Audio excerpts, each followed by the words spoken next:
सांगली, मिरज आणि कुपवाड महानगरपालिका निवडणूक नुकतीच पार पडली असून शहरातील राजकीय हालचालींना वेग आला.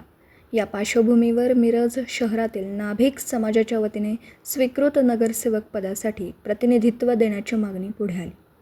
नाभिक समाज बहुसंख्य असूनही आजपर्यंत महानगरपालिकेत थेट प्रतिनिधित्वाची संधी मिळालेली नाही, अशी खंत समाज बांधवांनी व्यक्त केली.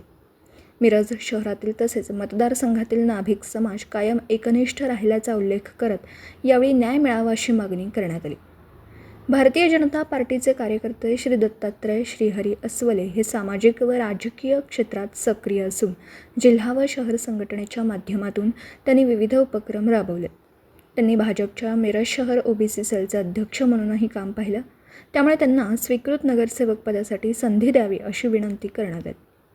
मागील पंचवार्षिक निवडणुकीत सन 2018 चर्चेनंतरही संधी हुकल्याचं सांगण्यात येतं.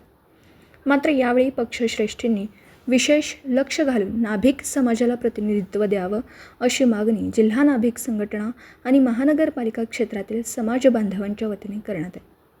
याबाबत लवकरच पक्ष नेतृत्व निर्णय घेणार असल्याची माहिती मिळते आहे. या मागणीमुळे स्थानिक राजकारणात चर्चांना उधाण आलं. बाळासाहेब अस्वले म्हणजे आमचे बाळूमामा हे आम्ही कायम त्यांना सामाजिक क्षेत्रात, राजकीय क्षेत्रात, सांस्कृतिक क्षेत्रात कायम अग्रेसर बघितलेलं आहे. आणि परिचित व्यक्ती असतील, अपरिचित व्यक्ती असतील, त्यांची कामं पूर्ण करणे, जी कामं होत आहेत त्यात जातीनं लक्ष घालून ती चांगल्या पद्धतीने कशी पूर्ण होतील याच्याकडे लक्ष देणे, अशा प्रकारचे कामं ते आत्तापर्यंत करत आलेले आहेत. तर आमच्या सगळ्यांची अशी मागणी आहे की त्यांना स्वीकृत नगरसेवक हे पद मिळावं. धन्यवाद.